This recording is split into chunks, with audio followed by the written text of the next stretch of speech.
Alright, we're going to find another limit here, the limit as x approaches 0 of, and then we have essentially a complex fraction. So on the top, 1 divided by the quantity 3 plus x minus 1/3, all of this divided by 0.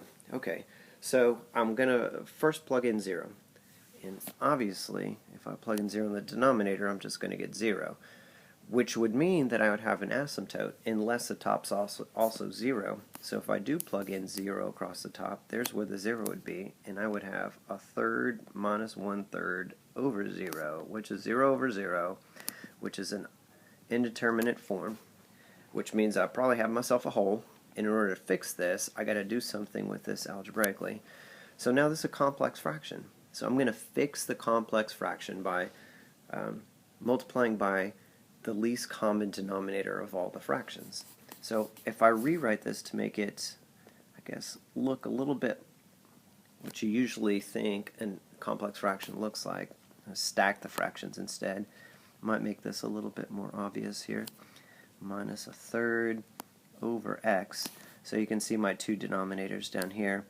They're both different, so that's going to be my common denominator. So I'm going to multiply that on the top and the bottom. So 3 times 3 plus x. So essentially I just multiplied by a fancy 1 and didn't really change my function, just changed the way it looks. Okay, so now let's bring our limit back. Limit as x approaches 0, and now distribute across the top.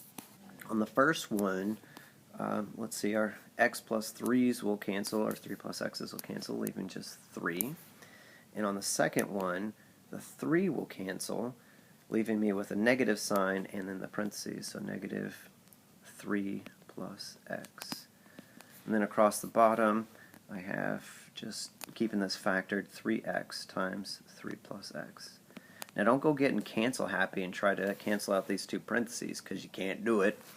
Even though 3 plus x is a factor of the bottom, it is not a factor of the top, because you have, you've got two pieces. You have this 3 and you have this minus 3 plus x. So instead we're just going to distribute that negative through here and then combine like terms, simplify a little bit.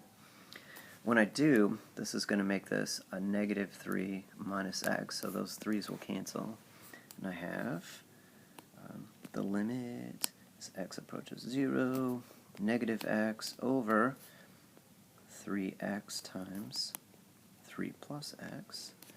Alright, so now the x's cancel, and that is the limit as x, oh hey, what are you doing? X approaches 0 of a negative 1 over 3 times 3 plus x. Alright, so now we're done simplifying this thing. This function that we just got is identical to the original one over some interval, except for at 0. The original one has a hole at 0, the new one doesn't, and we're going to find out what the function is supposed to be equal to at that, like what the function is approaching at that x value. So we can just directly substitute in our 0 at this point, and I have negative 1 over 3 times 3 plus 0. That's just a 3 inside the parentheses, which makes this negative 1/9.